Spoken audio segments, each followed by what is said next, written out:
El fugitivo, por Stephen King. -94 y contando. Un potente timbre lo despertó súbitamente a las 6 de la mañana siguiente. Por un instante se sintió desorientado sin reconocer dónde se hallaba y se preguntó si Sheila había comprado un despertador. De pronto recordó el día anterior y se incorporó. En grupos de 50 fueron conducidos a un cuarto de baño enorme donde mostraron la tarjeta a una cámara protegida por un vigilante. Richard se dirigió a un cubículo de baldosas azules que contenía un espejo, un lavamanos, una ducha y un retrete. En un estante sobre el lavamanos había una hilera de cepillos de dientes envueltos en celofán, una máquina de afeitar eléctrica, una pastilla de jabón y un tubo de pasta de dientes a medio usar. Un rótulo en una esquina del espejo rezaba: «Respete esta propiedad». Debajo alguien había garabateado: «Yo solo respeto mi culo». Richard se duchó, se secó con una toalla colocada sobre el depósito de agua del retrete, se afeitó y se peinó. Les llevaron a la cafetería donde volvieron a enseñar sus tarjetas de identificación. Richards tomó una bandeja y la empujó sobre las barras de acero inoxidable. Le sirvieron una caja de cereales, un plato de patatas fritas grasientas, un cucharón de huevos revueltos, una tostada fría y dura como la losa de una tumba, un vaso de leche, una taza de café turbio sin crema, un sobre de azúcar, otro de sal y un poco de falsa mantequilla en un pedazo de papel oleoso. Devoró el desayuno como todos los demás. Para Richards era la primera comida de verdad, aparte de los grasientos pedazos de pizza y las píldoras gubernamentales que tomaba en Dios sabía cuánto tiempo.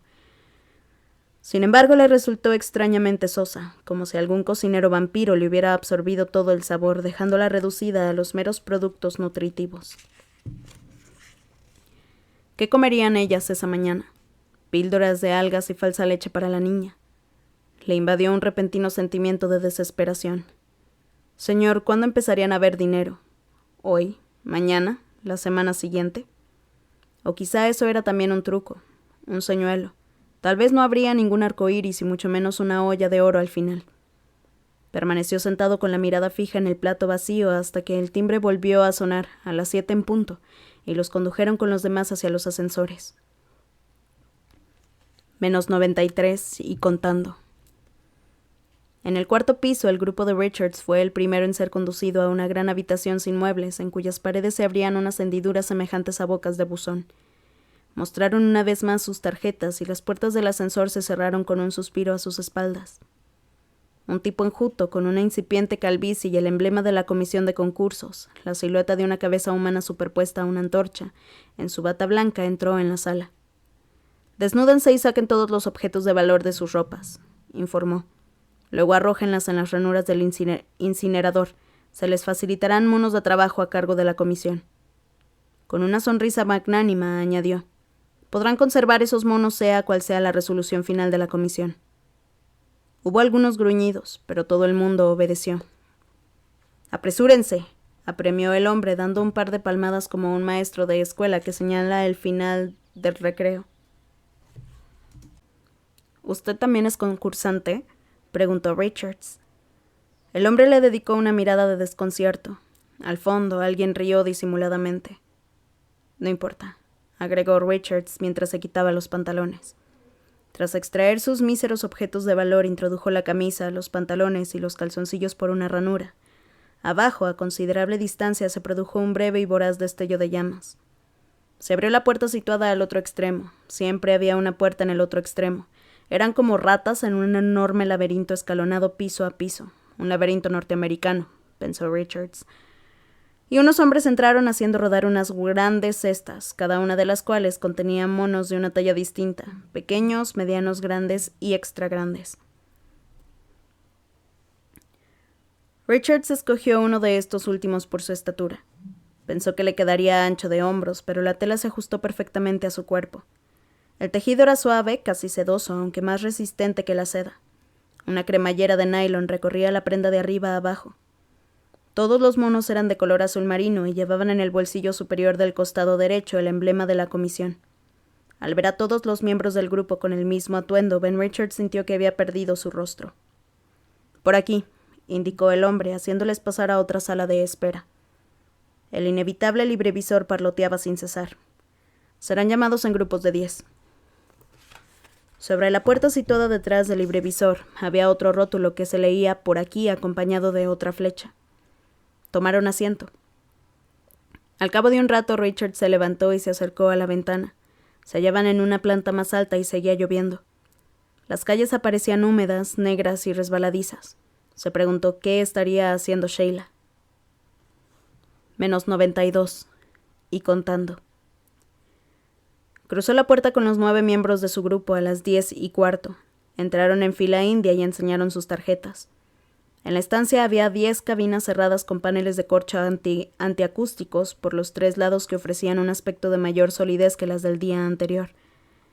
La luz era suave e indirecta. Sonaba música ambiental procedente de unos altavoces ocultos. En el suelo había una alfombra de felpa. Los pies de Richards parecieron extrañados ante una superficie que no era asfalto. El hombre delgado le había dicho algo. ¿Qué? Preguntó parpadeando. Cabina 6, repitió el hombre con aire de reprobación. Ah. Acudió a la cabina 6. En el interior había una mesa y detrás de ella un gran reloj de pared situado a la altura de los ojos. Sobre la mesa vio un afilado lápiz de la GA y de la IBM, junto a un puñado de hojas de papel en blanco. Una mala nota, pensó Richards. Y junto a todo ello de pie se hallaba una deslumbrante sacerdotisa de la era de los ordenadores. Una mujer rubia, alta como un ayuno, con unos pantalones iridescentes muy cortos que marcaban claramente el bulto en forma triangular de su pubis. Los pezones erectos de sus pechos asomaban gallardamente entre la malla y de su blusa de seda. «Siéntese, por favor», invitó la mujer. «Soy Brenda Ward, la encargada de realizarle las pruebas». Le tendió la mano y Richards la estrechó al tiempo que se presentaba. «Benjamin Richards». «¿Puedo llamarle Ben?» La sonrisa era seductora pero impersonal. Ben experimentó exactamente la oleada de deseo que se suponía debía provocarle aquella estupenda mujer que exhibía ante él su cuerpo bien alimentado. Se sintió furioso y se preguntó si la rubia se excitaría así, exhibiéndose ante los pobres desgraciados camino al desolladero. «Desde luego», respondió. «Buenas tetas». «Gracias», dijo ella sin inmutarse. Una vez sentado, Richards tenía que levantar la cabeza para mirar a la mujer que permanecía de pie, lo que le resultaba un tanto molesto. «Las pruebas de hoy medirán sus facultades mentales del mismo modo que los exámenes físicos de ayer midieron sus facultades físicas», prosiguió la mujer. «Serán bastante largas y les serviremos la comida hacia las 3 de la tarde, suponiendo que la supere». La sonrisa aparecía y desaparecía del rostro de la mujer. «La primera parte es de capacidad verbal», continuó. «Tiene 1 hora para rellenar el cuestionario. Puede formular preguntas durante el test y yo las contestaré si estoy autorizada a hacerlo. Desde luego no le facilitaré ninguna respuesta a las preguntas del cuestionario. ¿Entendido?» «Sí». Richards recibió el cuadernillo con las cuestiones. En la portada apareció una gran mano roja con la palma abierta y debajo en grandes letras rojas se leía: «Alto. No pase la página hasta que su instructor lo indique». «Fuerte», murmuró Richards. «¿Cómo dice?» Las cejas perfectamente delineadas de la mujer se enarcaron en señal de desconcierto. «Nada». «Cuando abra el cuadernillo encontrará una hoja para las respuestas», recitó ella. «Márquelas en negro con trazos fuertes.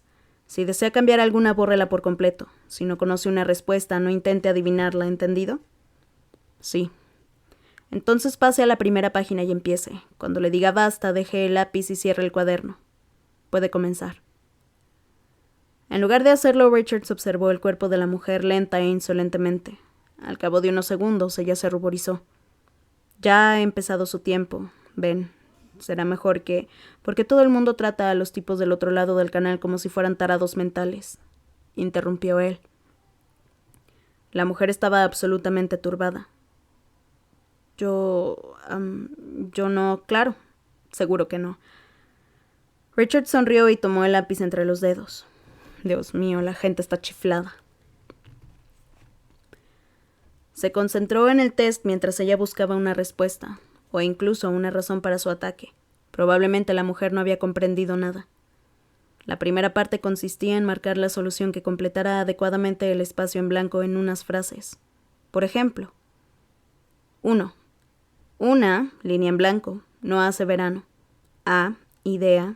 B, cerveza, C, golondrina, D, ofensa, E, ninguna de las anteriores. Rellenó rápidamente la hoja sin apenas detenerse a meditar la respuesta. Después seguían unas preguntas sobre vocabulario. Cuando terminó todavía faltaban 15 minutos para la hora. La mujer le hizo guardar el test, pues legalmente él no podía entregárselo hasta transcurrida la hora, de modo que Richard se recostó en su asiento y volvió a contemplar su cuerpo casi desnudo. El silencio se tornó denso y opresivo, cargado. Advirtió que la mujer deseaba encontrar algo con que cubrirse, lo que le complació. Cuando se cumplió la hora, ella le entregó un segundo cuadernillo. En la primera página había un dibujo de un carburador de gasolina. Debajo se leía: ¿dónde pondría este objeto?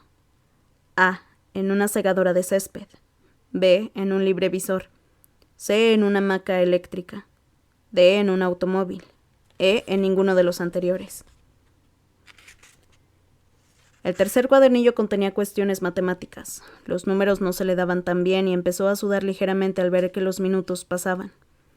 Al final estaba muy acalorado y dejó en blanco la última pregunta por falta de tiempo. Rinda Ward sonrió al retirarle el test y la hoja de respuestas. Aquí no ha sido tan rápido, Ben. Pero todas las respuestas eran correctas, replicó él con una nueva sonrisa al tiempo que se inclinaba para darle una palmada en las nalgas. Tómate un baño, pequeña, lo has hecho muy bien. Podría hacer que lo descalificaran, amenazó ella con el rostro enrojecido de furia. Estupideces. Solo conseguirías que te despidieran. Largo. Vuelva con los demás, masculló la mujer a punto de llorar. Richard sintió algo parecido a compasión, pero rechazó tal sentimiento. Que pases una buena noche, murmuró. Toma una cena de 6 platos con el tipo que se acuesta contigo esta semana y piensa en mi pequeña, que se muere de gripe en un piso miserable de 3 piezas al otro lado del canal. Richard se marchó dejándola muda y pálida, con la mirada clavada a su espalda. El grupo de 10 había quedado reducido a 6 que pasaron a la sala siguiente. Era la 1:30. Menos 91 y contando. El médico sentado al otro lado de la mesa en la pequeña cabina llevaba gafas de gruesos cristales y exhibía una desagradable sonrisa de complacencia que recordó a Richards la de un retrasado mental que había conocido de pequeño. Al tipo le gustaba esconderse bajo las gradas del campo de deportes de la escuela para ver las bragas a las chicas mientras se masturbaba. Richards sonrió. ¿Es algo divertido?, preguntó el médico al tiempo que le mostraba la primera mancha de tinta. La desagradable sonrisa se hizo un poco más abierta. Sí, me recuerda usted a alguien que conocí. ¿Ah? ¿A quién? No tiene importancia. Muy bien, ¿qué ve aquí? Richards miró donde le indicaba. Alrededor del brazo derecho llevaba un aparato de tomar la presión y le habían adherido a la cabeza unos electrodos. Tanto estos como aquel quedaban conectados mediante cables a una consola situada cerca del doctor. En el monitor aparecía una línea ondulada. 2 negras, besándose. El médico le mostró la segunda mancha de tinta. ¿Y aquí? Un coche deportivo, tal vez un Jaguar. ¿Le gustan los coches de gasolina? Tenía una colección de modelos a escala cuando era pequeño, respondió Richards encogiéndose de hombros. El médico efectuó una anotación antes de levantar otra cartulina. Una enferma, está tendida de lado. Las sombras de su rostro parecen los barrotes de una celda. Vamos con la última. Richard se echó a reír. Pareció un montón de mierda. Imaginó al médico con la bata blanca, corriendo bajo las gradas del campo de deportes, mirando bajo las faldas de las chicas y masturbándose, y echó a reír otra vez. El doctor esbozó de nuevo su desagradable sonrisa y la fantasía de Richard se volvió más real y más graciosa. Por fin sus risas se redujeron a un par de jadeos. Hipó una vez más y cayó. Supongo que no querrá decirme no, replicó Richards. No quiero. Entonces prosigamos. Asociaciones de palabras. No se molestó en explicarle la prueba. Richards supuso que ya estaba corriendo la voz. Magnífico. Así ahorraría tiempo. ¿Preparado? Sí. El médico sacó un cronómetro de un bolsillo, lo puso en marcha, tomó el bolígrafo y estudió una lista de palabras que tenía frente a sí. Doctor. Negro, respondió Richards. Pene. Polla. Rojo. Negro. Plata. Puñal. Fusil. Muerte. Ganar. dinero, sexo, test, falta, gol. La lista continuó, más de 50 palabras, hasta que el médico paró el cronómetro y dejó el bolígrafo. Bien, dijo, juntando las manos estudió a Richards con gesto grave. Una última pregunta, Ben. No voy a decir que reconozco una mentira en cuanto la oigo, pero la máquina a que está conectado dará un resultado muy fiable en uno u otro sentido. ¿Intenta alcanzar la categoría de concursante por motivaciones suicidas? No. ¿Por qué entonces? Tengo a mi hijita enferma, necesita un médico y medicinas y atención hospitalaria. ¿Algo más? El doctor realizó otra anotación. Richards estuvo a punto de decir que no. No era asunto suyo. Pero luego decidió continuar. Quizá porque aquel médico se parecía tanto al pobre retrasado de su juventud, o porque tenía que expresarlo una vez para que tomara cuerpo y forma concreta, como sucede cuando un hombre se obliga a traducir unas palabras en palabras una reacción emocional no madurada. Por eso contestó. Hace mucho que no trabajo, y quiero volver a hacerlo, aunque solo sea como incauto pichón de un concurso con trampa. Quiero trabajar y mantener a mi familia. Tengo mi orgullo. ¿Tiene usted orgullo, doctor? El exceso de confianza y vanidad trae el infortunio, sentenció el médico mientras tapaba y guardaba el bolígrafo. Si no tiene más que añadir, señor Richards. Se puso en pie. Eso y el empleo del apellido indicaban que la entrevista había terminado, tanto si tenía algo más que agregar como si no. No. La puerta está al fondo del pasillo, a la derecha. Buena suerte. Claro, dijo Richards. -90 y contando. El grupo con que había entrado había quedado reducido a 4 personas. La nueva sala de espera era mucho más pequeña que las anteriores. La masa de la noche pasada también había disminuido en aproximadamente un 60%. Los últimos candidatos de las letras Y y Z entraron a las 4:30. A las 4 una ordenanza había repartido unos bocadillos insípidos. Richard tomó 2 y se sentó a engullirlos mientras escuchaba a un tipo llamado Rotenmund, que regaló los oídos de quienes se hallaban a su lado, con una retahíla al parecer interminable de anécdotas obscenas. Cuando el grupo estuvo completo, fueron conducidos a un ascensor que les llevó al 5º piso. Una gran sala común, unos aseos comunales y la inevitable fábrica de sueños con sus hileras de catres constituían sus aposentos. Les informaron de que al otro extremo del pasillo en la cafetería se serviría una cena caliente a las 7. Richards permaneció sentado unos minutos. Después se levantó y se acercó al vigilante que montaba guardia en la puerta por la que habían entrado. ¿Hay algún teléfono por aquí, amigo? No esperaba que le permitieran llamar, pero el vigilante se limitó a señalar el pasillo con el pulgar. Richards entreabrió la puerta y echó un vistazo. Claro que había un teléfono. De pago.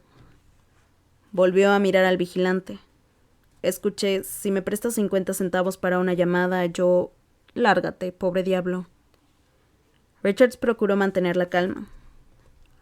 Quiero llamar a mi mujer. Nuestra hija está enferma. Póngase en mi lugar, por el amor de Dios. El vigilante echó a reír con un graznido breve y desagradable. Son todos iguales. Un cuento para cada día del año. Technicolor y 3 dimensiones por Navidad y el Día de la Madre. Cerdo, murmuró Richards, y algo en su mirada, en el gesto de sus hombros, hizo que el vigilante volviera de pronto la vista hacia la pared. ¿Tú no estás casado? ¿No te has encontrado nunca sin dinero y has tenido que pedir prestado, aunque al hacerlo te pareciera que la boca se te llenaba de mierda? El hombre se llevó súbitamente la mano al bolsillo y sacó un puñado de monedas de plástico. Lanzó 2 nuevos cuartos de dólar, guardó el resto en el bolsillo y asió a Richards por el mono. Si envías a alguien más aquí porque Charlie Grady es un blando, te machacaré los sesos, maldito gusano. Gracias, replicó Richards con firmeza. Por el préstamo. Charlie Grady soltó una carcajada y le dejó pasar. Richard salió al pasillo, descolgó el auricular e introdujo en la ranura las monedas que cayeron con ruido hueco. Por un instante no sucedió nada. Dios mío, todo por nada, pensó. Entonces oyó la señal. Marcó el número del vestíbulo del 5º piso con la esperanza de que no contestara la maldita señora Jenner, la vecina del rellano. Seguro que si reconocía su voz, la bruja colgaría después de anunciarle que se había equivocado de número y él habría perdido el dinero. El timbre sonó 6 veces hasta que una voz desconocida respondió. ¿Hola? Quiero hablar con Sheila Richards, puerta 5. Creo que ha salido, explicó la voz con tono insinuante. Anda arriba y abajo por la calle junto al bloque, ¿sabe? Tiene una hija enferma y el marido es un inútil. Llame a la puerta, por favor, le dijo. Espere. Al otro lado de la línea, el auricular golpeó la pared cuando quien lo sostenía lo dejó caer. Apagada y lejana como en un sueño, oyó. Teléfono para usted, señora Richards. Medio minuto después, la voz desconocida volvió al aparato. No está. He oído llorar a la niña, pero ella no está. Siempre está esperando a que lleguen los marineros. Soltó una risita. Richards deseó poder viajar por la línea telefónica y aparecer al otro extremo como un genio malvado surgido de una lámpara negra y apretar el cuello a su interlocutor hasta que los ojos le saltaran de las cuencas y rodaran por el suelo. Tome un recado, dijo. Escríbalo en la pared si es preciso. No tengo lápiz, voy a colgar. Adiós. Espere, exclamó Richards con tono desesperado. Un momento. De mala gana, la voz añadió. Sube por la escalera ahora mismo. Richard se apoyó contra la pared sudoroso. Un instante después la voz de Sheila llegó a sus oídos, inquisitiva, precavida y un tanto atemorizada. ¿Diga? Sheila. Cerró los ojos y dejó que la pared le sostuviera. Ben, ¿eres tú? ¿Estás bien? Sí, muy bien, y Kathy está igual. No tiene tanta fiebre, pero sigue muy acatarrada. Ben, parece que tenga agua en los pulmones. ¿Y si tiene pulmonía? Se pondrá bien, ya lo verás. Sheila hizo una larga pausa. Lamento haberla dejado sola, pero no he tenido más remedio.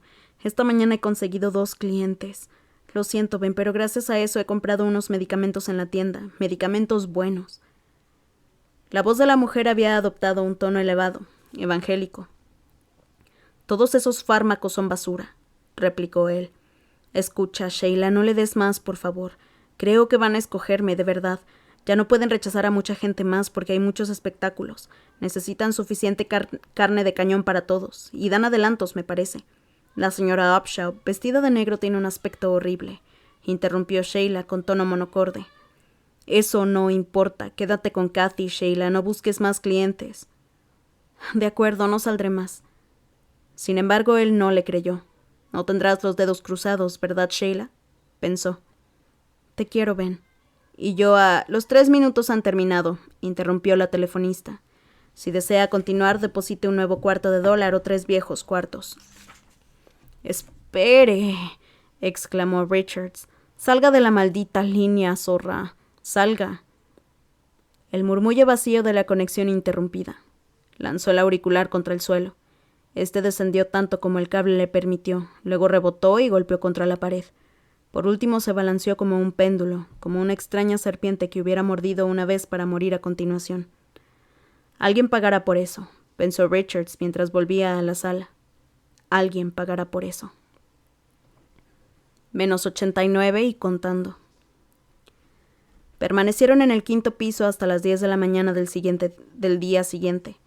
Richards ya estaba casi desquiciado de furia, preocupación y frustración cuando un tipo joven, con un ligero aspecto de marica y vestido con un ajustado uniforme de la comisión de concursos, les pidió que se dirigieran al ascensor. Serían quizá unos 300 en total. Más de 60 candidatos habían sido eliminados sin ruido y sin dolor la noche anterior. Uno de ellos era el tipo de la interminable cantilena de chistes obscenos. En grupos de 50 fueron conducidos a un pequeño auditorio de la 6ª planta, una sala lujosa, profusamente tapizada de terciopelo rojo. Había un cenicero en el apoyabrazos, de madera auténtica, de cada asiento.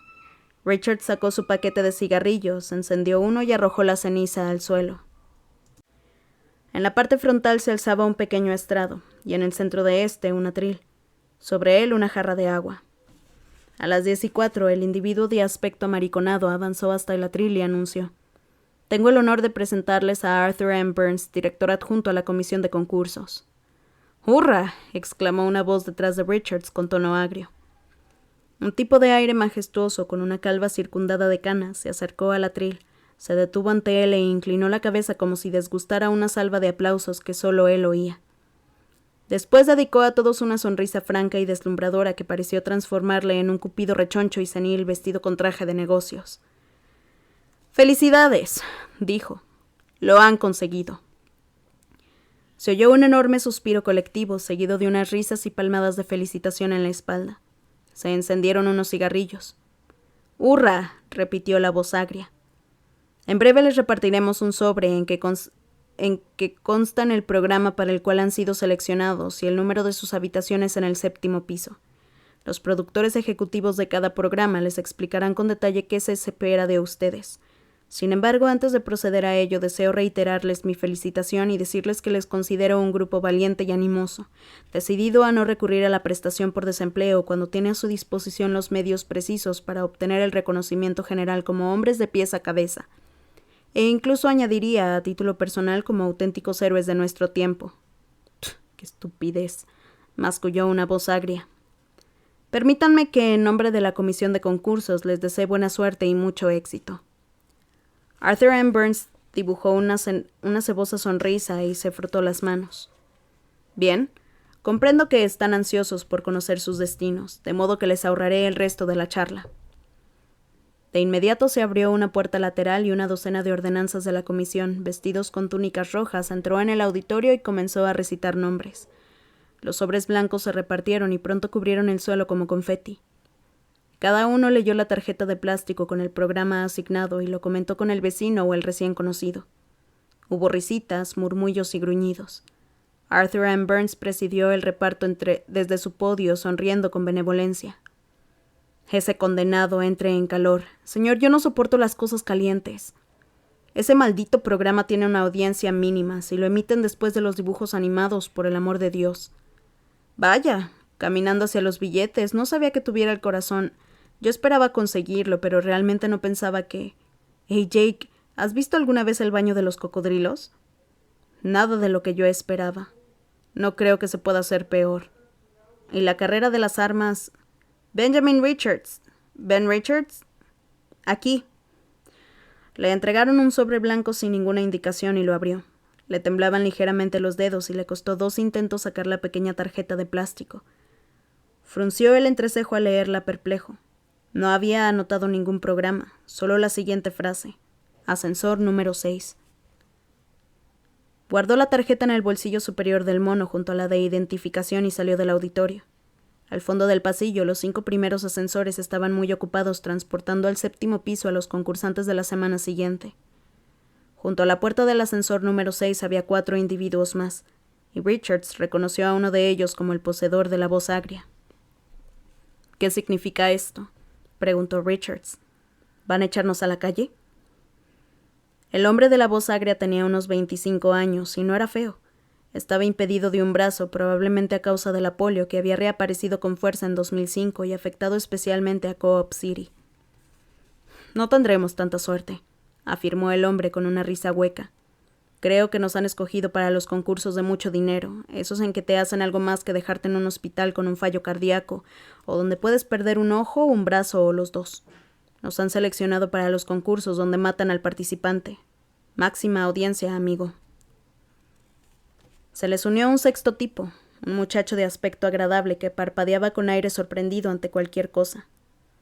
«Hola, incauto», saludó el individuo de la voz agria. A las 11 en punto, cuando todos los demás hubieron desaparecido, se abrieron las puertas del ascensor 6. En la cabina blindada volvía a haber un vigilante. «¿Lo ves?», murmuró el tipo de la voz agria. «Somos gente peligrosa, enemigos públicos, y van a acabar con nosotros». Haciendo una ruda mueca de auténtico gángster, roció la cabina blindada con una ráfaga imaginaria de ametralladora. El vigilante le contempló con aire inexpresivo. -88 y contando. La sala de espera del 8º piso era muy pequeña, íntima y privada. Estaba tapizada de terciopelo y Richards la estudió con detalle. Al salir del ascensor, 3 de los candidatos habían sido conducidos hacia otro pasillo por 3 vigilantes. Richards, el hombre de la voz agria y el muchacho del parpadeo habían quedado solos. Una recepcionista que a Richards le recordó vagamente a una antigua estrella, Liz Kelly, Grace Taylor, de la antigua televisión que veía de niño, les dedicó una sonrisa cuando entraron. Estaba sentada tras un escritorio en un rincón rodeada de tantas plantas que parecía ocultarse en una trinchera tropical. «Señor Jansky», dijo la muchacha con una sonrisa radiante, «haga el favor de pasar». El muchacho del parpadeo entró en el Sancta Sanctorum por una puerta situada cerca del escritorio. Richards y el otro hombre, llamado Jimmy Laughlin, iniciaron una circunspecta conversación.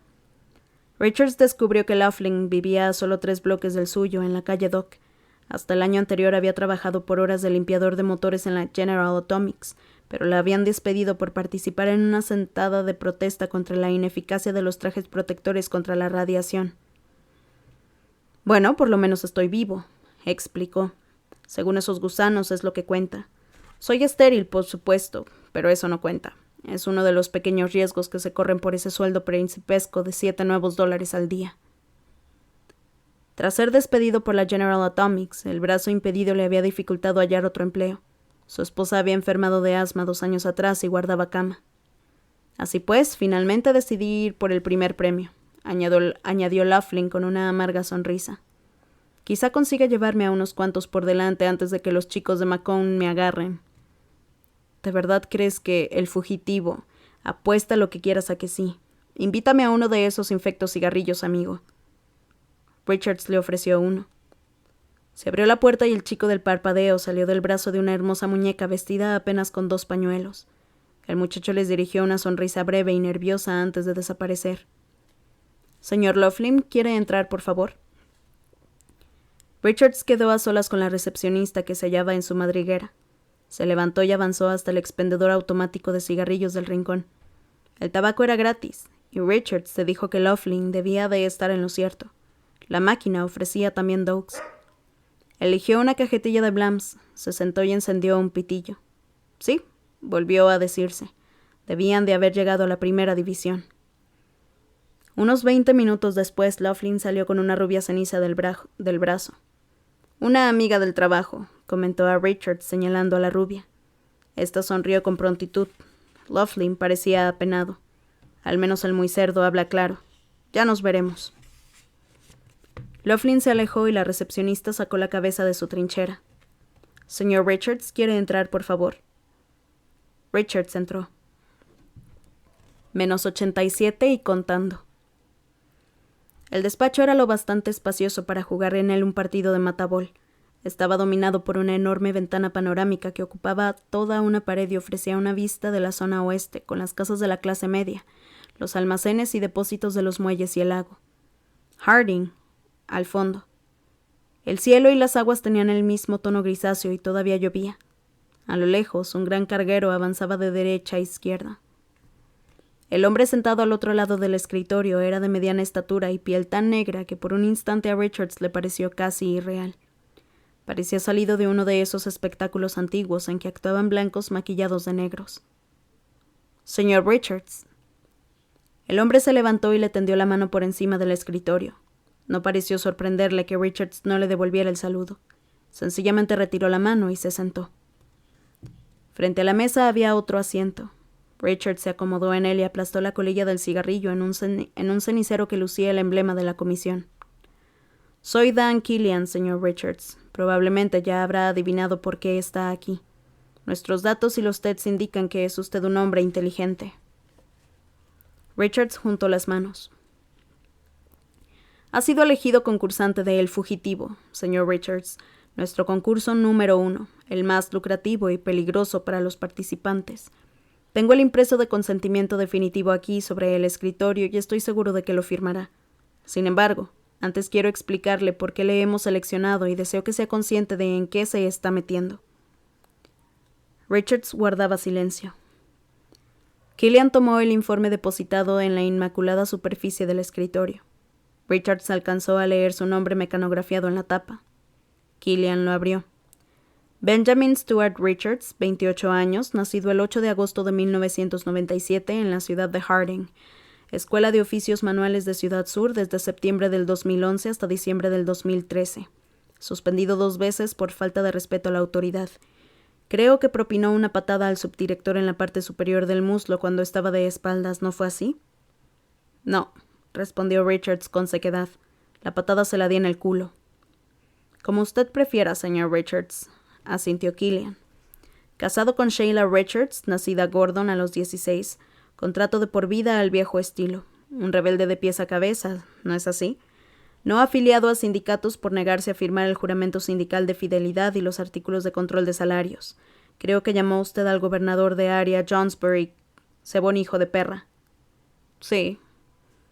En su expediente laboral constan numerosos incidentes y ha sido despedido, veamos, un total de 6 veces por cuestiones tales como insubordinaciones, insultos a los superiores o críticas abusivas a la autoridad. Richard se encogió de hombros. En pocas palabras, se le considera un ser rebelde a la autoridad y antisocial, un heterodoxo lo bastante inteligente para no estar en la cárcel y no tener problemas graves con el gobierno. Además, no es adicto a nada. El psicólogo ha explicado que veía a usted lesbianas, excrementos y un vehículo contaminante de gasolina en varias de las manchas de tinta. También ha informado que presentaba un grado de euforia inexplicablemente alto. Me recordaba a un chico que conocí de niño. Le gustaba esconderse bajo las gradas del campo de deportes de la escuela y masturbarse.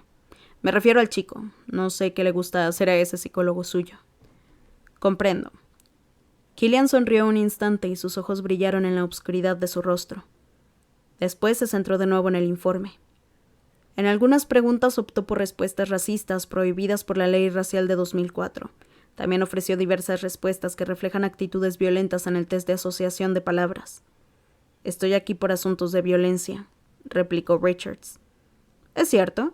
Sin embargo, tales respuestas nos causan una gran inquietud y ahora no hablo solo como responsable de la comisión. Me preocupan los intereses nacionales.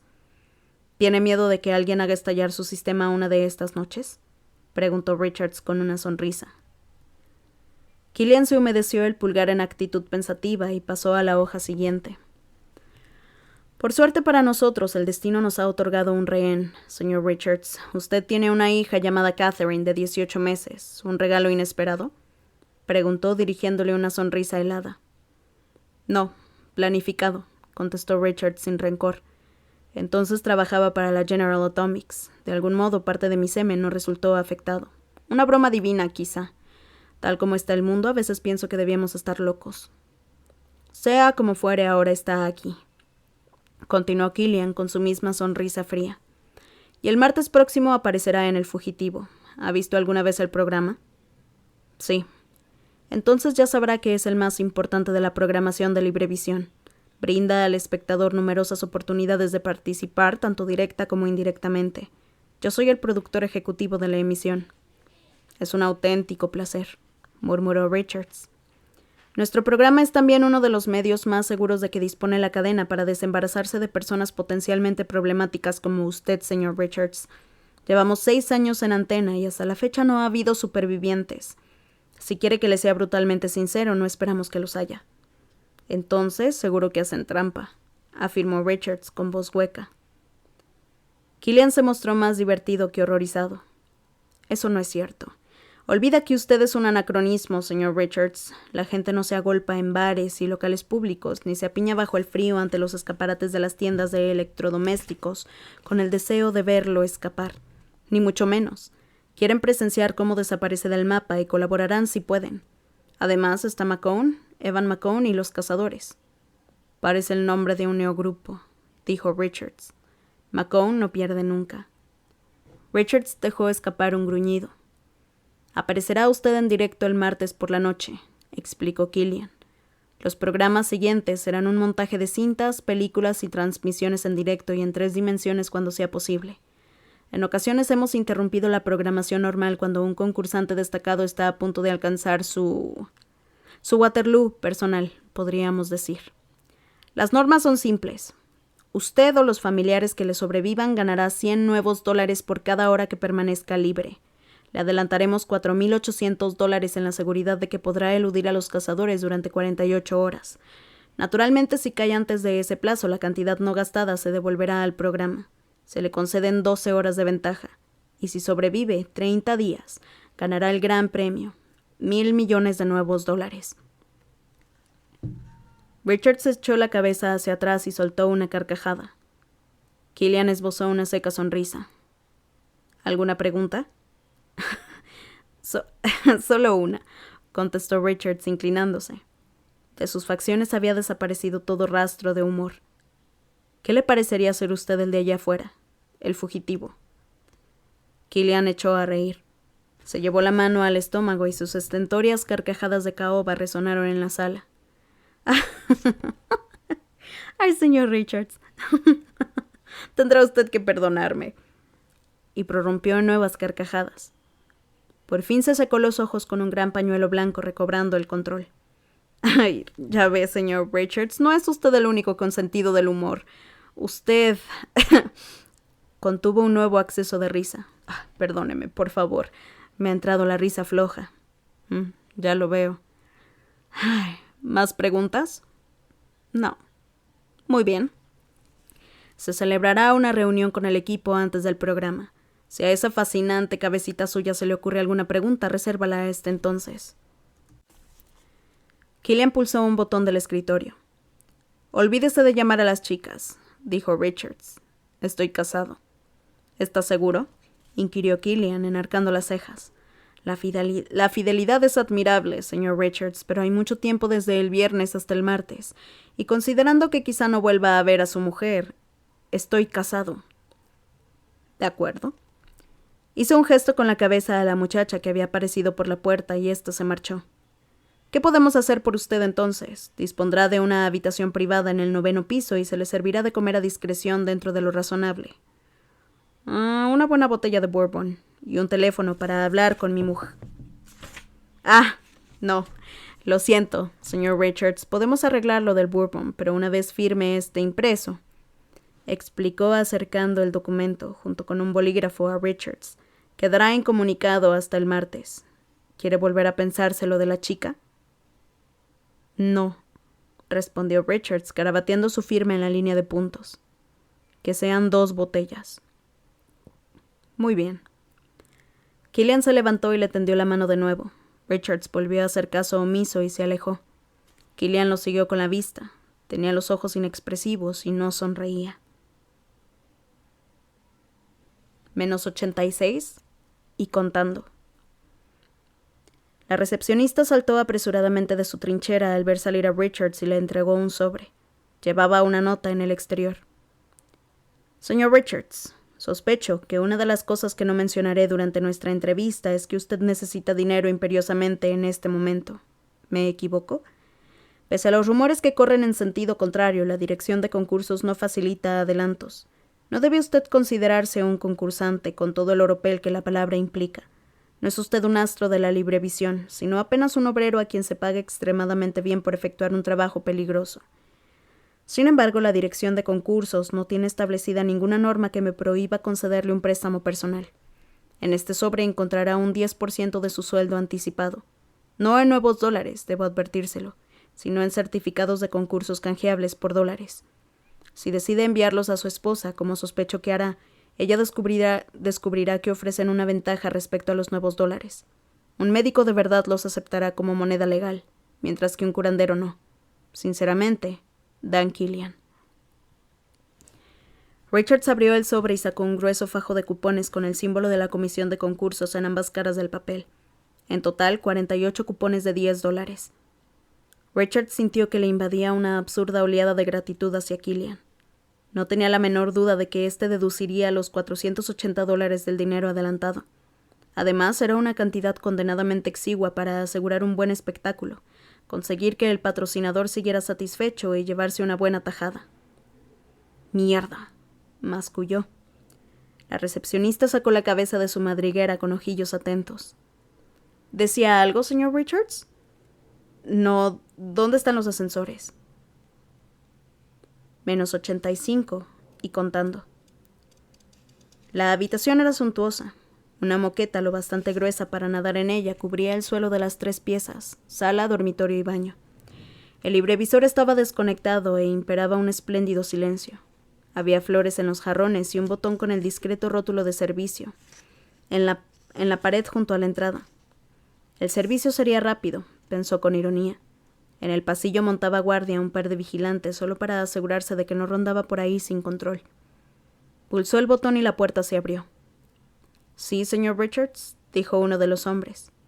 Richards creyó adivinar cuán amargo resultaba al tipo aquel señor. «El bourbon que ha pedido. No se trata de eso», respondió Richards. Le mostró los cupones que Killian le había hecho llegar.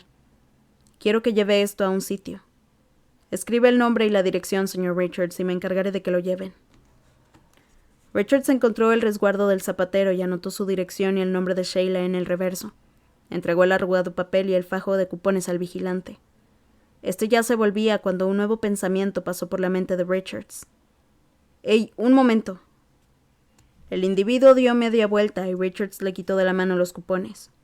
Abrió el talonario por el primer certificado y arrancó una 10ª parte del mismo por la línea de puntos. Eso equivalía a un nuevo $1. «¿Conoce a un vigilante llamado Charlie Gray?» «¿Charlie?». El hombre le miró sorprendido. «Sí, conozco a Charlie. Tiene servicio en el 5º piso». «Dele esto». Richards le tendió el fragmento de cupón. «Dígale que los otros 50 centavos son sus intereses de usurero». El vigilante se disponía a alejarse de nuevo cuando Richards lo llamó una vez más. «Me traerá un recibo de mi esposa y Charlie, ¿verdad? Por escrito». Advirtió la expresión de disgusto en el rostro del vigilante. «¿Acaso no confía en la gente?». «Claro que sí», contestó Richards con una fina sonrisa. «Eso me han enseñado los policías. Al sur del canal he aprendido a confiar en todo el mundo».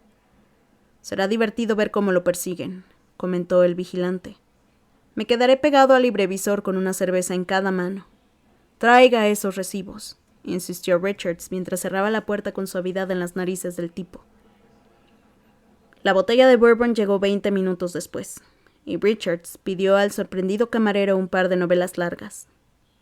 «¿Novelas?». «Libros, ya sabe, lectura, palabras, prensa impresa», explicó Richards simulando pasar unas páginas. «Enseguida, señor», dijo el camarero titubeante. «¿Quiere pedir la cena?». Señor, la mierda se espesaba. Estaba ahogándose en ella. Richards tuvo de pronto una visión fantástica, de cómic. Un hombre caía por el agujero del retrete y se ahogaba en una mierda rosada que olía a Chanel número 5. Resultado final, seguía sabiendo a mierda. Bistec, guisantes y puré de papas. ¿Qué cenaría Sheila? ¿Una píldora de proteínas y una taza de sucedáneo de café? Leche, pastel de manzana con crema. ¿Lo ha apuntado todo? Sí, señor. ¿Desea...? No, interrumpió Richard súbitamente abatido. No, largo. No tenía apetito. El más mínimo.